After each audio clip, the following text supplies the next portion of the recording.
Right now it is time for the Media Beat with David Tereshchuk. David joins us on a Friday morning. He has his own terrific website called themediabeat.us. He's also a PBS television correspondent reporting on ethics and belief, and we love to welcome him in on a Friday morning. Good morning, David. Well, hello. It's good to be back with you from the media capital of the world, New York City. That's right. You're back from the great wide open spaces. Yeah, they couldn't fence me in, but they could get me back. I had to come back to my home base in the end. And, the home of the national TV networks, the commercial networks, and indeed, to some degree, the home of PBS as well, much of PBS, but mainly the commercial center of the media world here in New York City.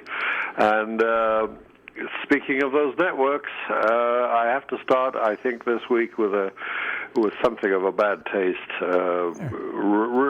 recollection. There was in the advertising industry a mock ad created in the 1970s when the American motor industry was so concerned about Japanese imports, Toyota in particular, and they created this mock ad for Japanese cars saying, "From those wonderful people who brought you Pearl Harbor." Yeah. I'm not going to say it's anything as bad as that, but I felt about NBC that their so-called town hall with the president last night was a case of, for that particular network, the slogan "From those wonderful folks that brought you The Apprentice" was inevitable in coming up to mind. The whole thing about this is that it's bad enough. It's bad enough that a debate didn't happen, even though it's probably a good thing for us all. But when ABC announced their setup with Joe Biden, NBC has every right to try to counter-program, but not in the true interest of the public. If it was in the true interest of the public, it wouldn't have been at the same time. It would have either been before or after, or even the next day.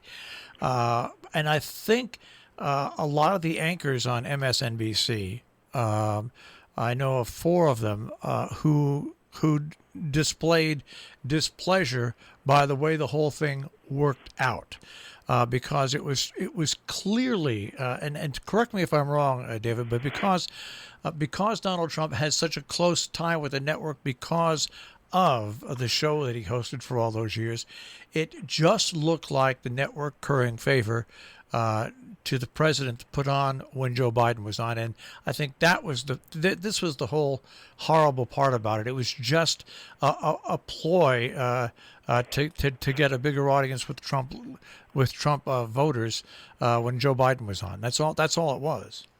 Well, it certainly was the case that the optics were not good. It did not look good. It's as simple as that. As you say, it's the same network that brought you The Apprentice. Had a lot to do with Trump becoming a household name beyond the boundaries of New York City here, where previously he'd been. He had a certain reputation, but he sort of played the part of a successful business mogul, and on that show, and thus became a national figure, giving him something of a launching pad right from the beginning of his ambitions to become president. It's unclear who approached whom, whether it was NBC who approached the Trump campaign, or I think more likely that the Trump campaign approached NBC to come up with some kind of alternative once there was clearly a regret in the Trump campaign about Trump refusing to do the online-only remote situation that was suggested for debate number 2, because of course he was suffering from symptoms and tested positive for the virus, so he was a COVID patient. So on that count alone, the Commission for Presidential Debates felt it wise to go for the remote version of a town hall. Quite how it would have been organized is unclear, but Trump's typical reaction, of course, was to say that he wouldn't do it. It was a, quote, waste of time for him. And when the possibility of the NBC thing came up in its place for the Trump side, at least, of course, Trump would regard it as he said quite clearly out loud in so many words. He said, I figured, what the hell? We get a free hour on television. Yeah. Well, that's exactly what it was. That particular quote is a rare bit of truth-telling by the president, considering that he's a man who, on average, utters 13 falsehoods a day since he's been in office. And I don't know what to say about it overall, except that it doesn't pass the smell test for objective campaign reporting and campaign platform providing, which is normally what you would expect of what you rightly described as a public service during an election campaign, but that doesn't appear to be what the way that NBC was regarding it. To not so much the mounting of the debate, in the sense that that's perfectly defensible and very, under various arguments, but to counter-program it directly, head to head, even in the days of time shifting at home, just about. An awful lot of American homes, of course, have various capacities for time shifting what they view, but that requires a certain kind of political dedication to watch both programs. And of course, a much more public service-minded way of programming it would have been to put it on at different times, and that's not what happened. However, whatever criticism we may have of NBC, and I think there's a lot to be voiced here, I should say that the actual execution of the program was in some ways like a breath of fresh air. Savannah Guthrie was a moderator that we've been waiting for, I think, in some sense. It certainly made a very welcome change from what we've been seeing lately. What we had last night was an effective and an incisive questioner, both in her own account and in that case, what she's doing is acting for the audience at home, a tribune of the people, as it were, a spokesperson for us, asking the questions that we want to know, and shepherding the questions from the attendees at the town hall, and following up when an answer was being evaded but needed to be answered. She didn't get an answer every time from the president, of course, but what she did get was all very telling, and she did not let him bully her.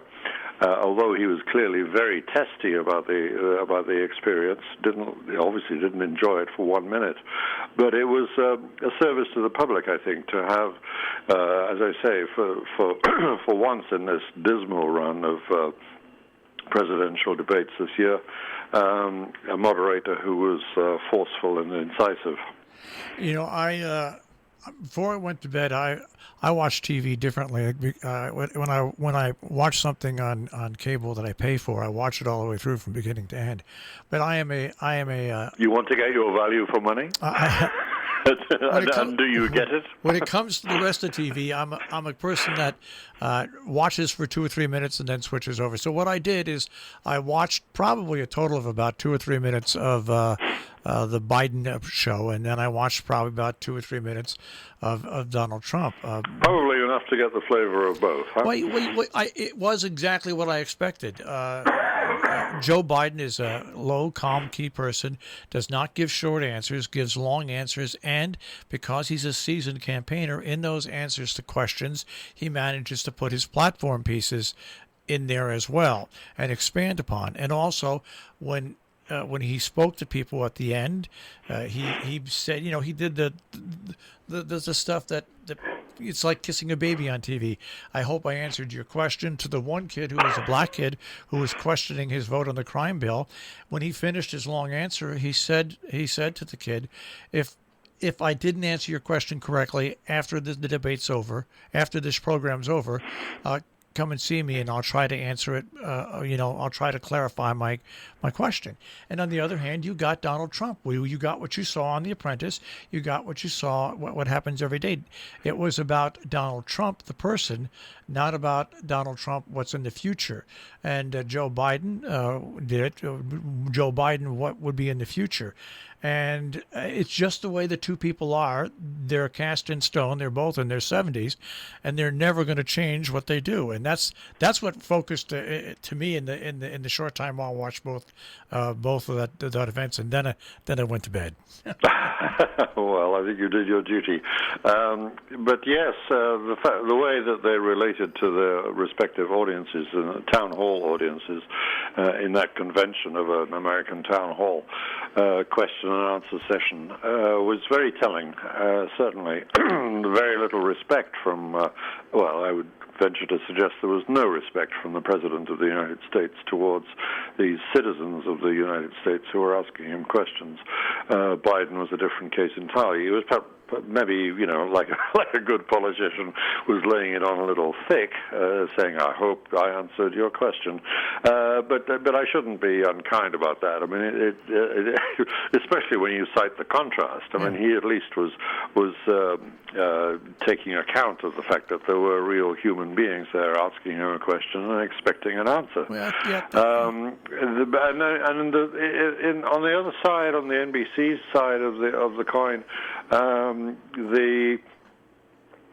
the discontent he felt, I mean, it's just the discontent he always feels, I suppose, that's the truth of it, came through very clearly. I mean, it was classic Trump as victim. 3 times over, he repeated the same line, they treat me very badly. And in this case, he was talking about, in this particular passage, he was talking about the IRS, but he could have been talking, as he often does, about anybody, everybody, the whole world, perhaps. They all treat me, Donald J. Trump, very badly, and that's a regular chorus line of hers.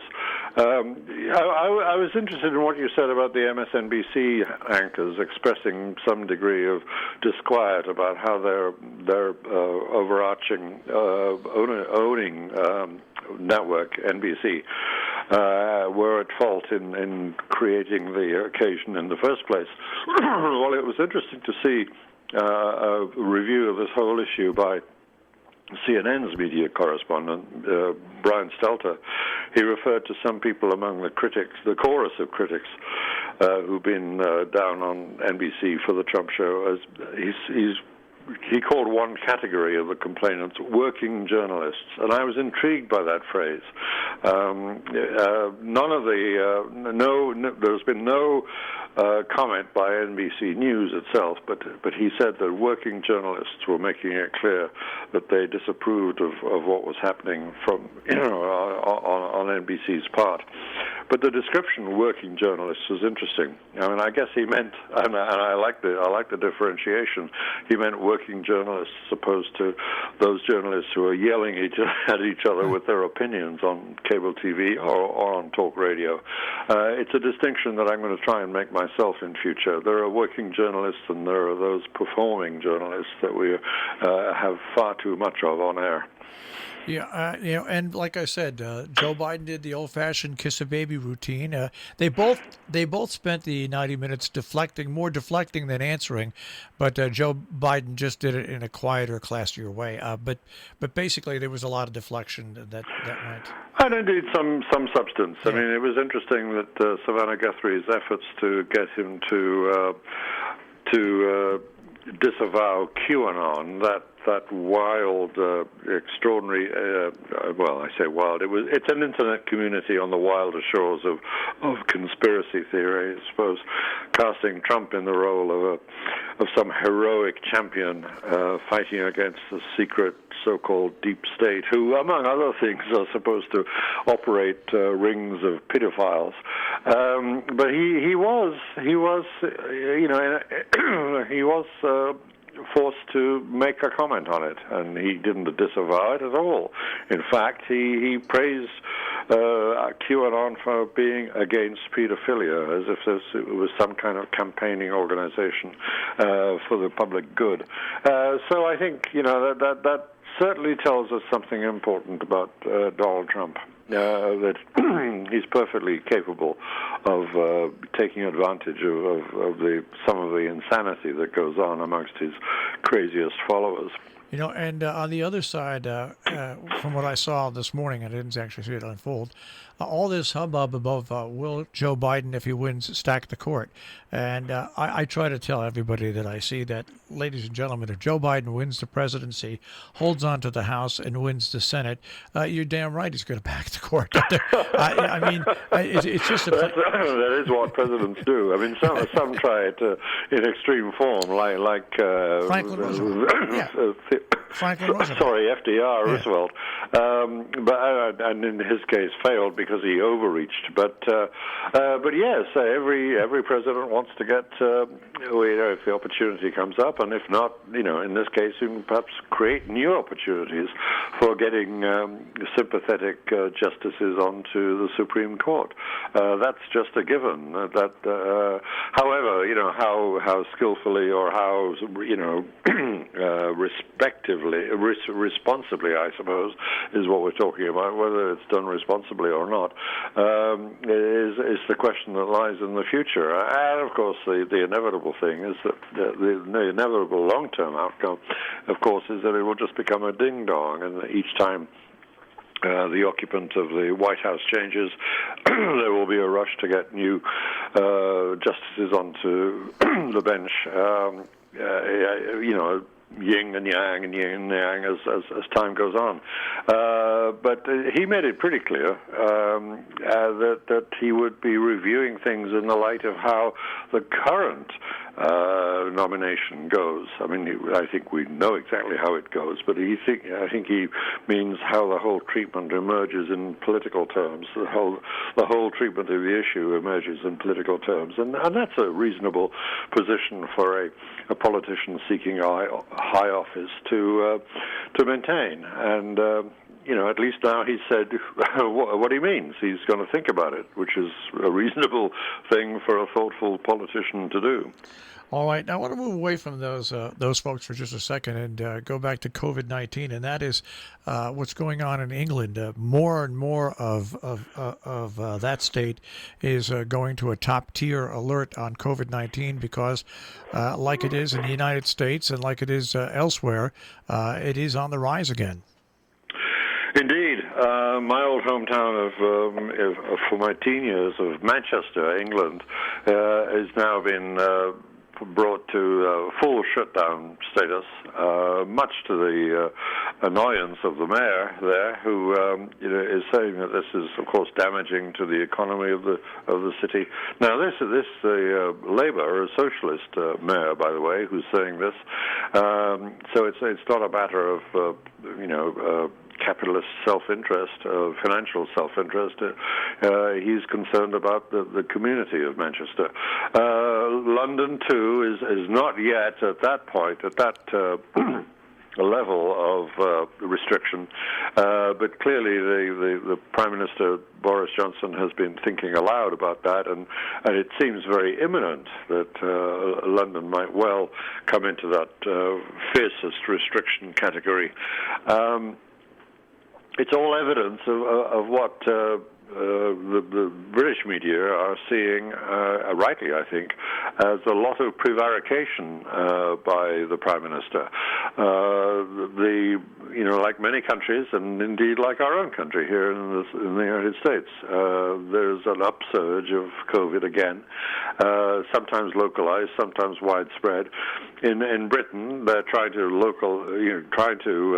localize it in terms of response, and it gives Boris Johnson the opportunity to not do anything especially dramatic nationwide, which I think is which he thinks, I believe, would damage his standing in the country as a whole, which has slipped dramatically since the sympathy vote, in a sense, that he got when he was ill himself.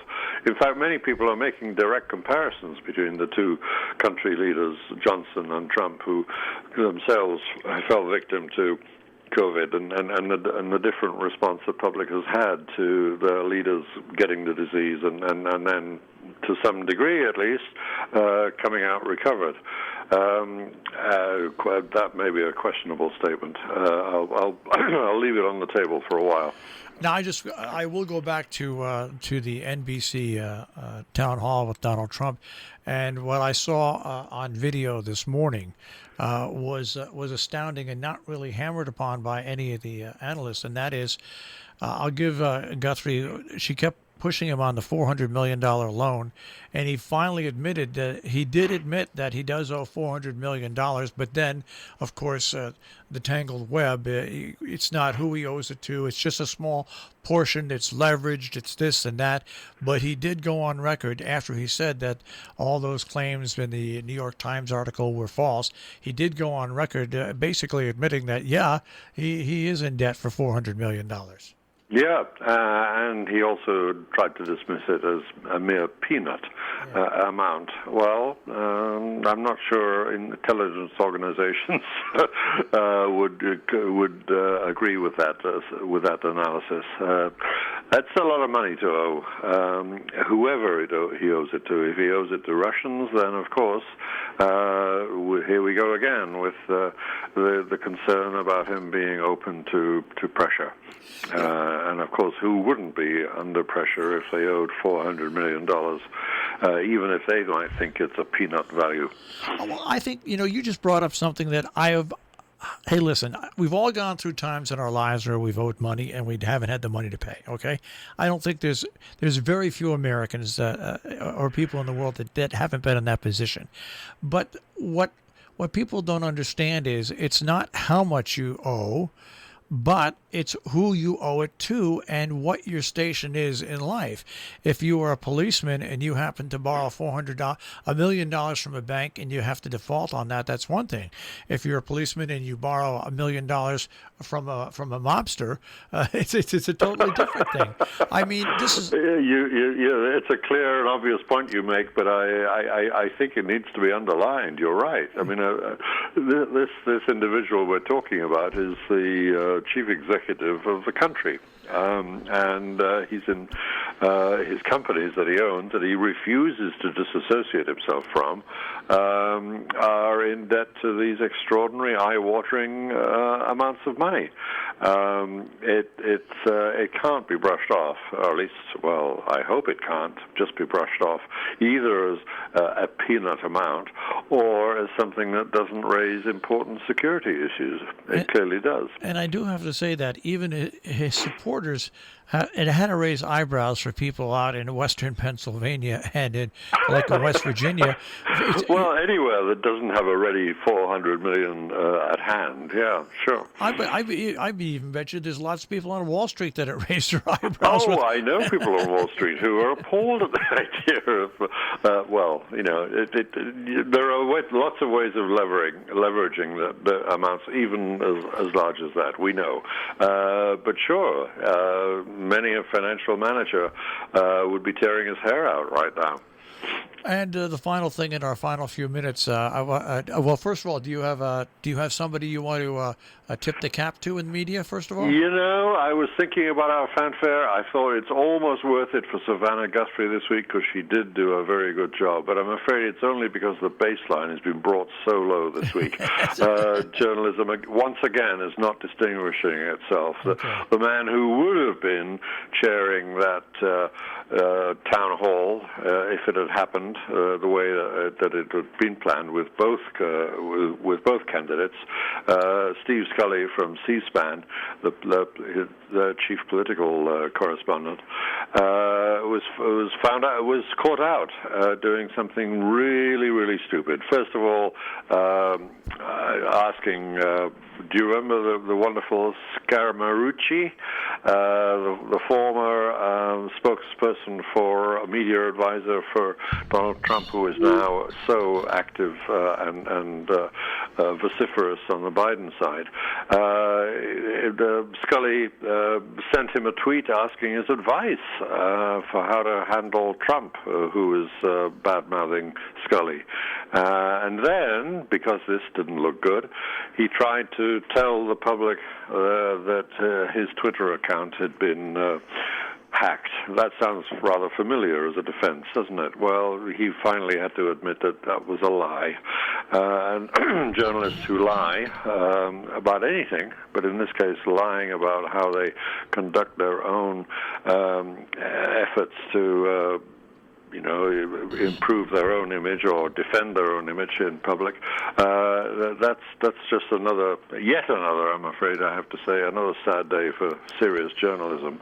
I'm not going to. I'm just not in the mood. No, I shouldn't say that. I'm taking it too personally, but I don't think it's appropriate for us to be blowing bugles of fanfare for journalists this week. I'm going to say that Savannah Guthrie did a pretty damn good job last night. Well, we could put this sound effect in. That's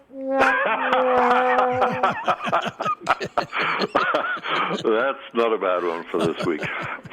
All right, and very quickly, the new allegations against China and what they're doing with Muslims has flared up again. Sure. Well, I mean, that's never going to go away until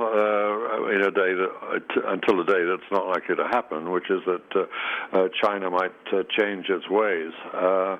Yes, the Muslim minorities are, of course, always on the end of official opprobrium, and there are these education camps, re-education camps, as they euphemistically call them, and this story is just rumbling, and it's never going to go away, as I say.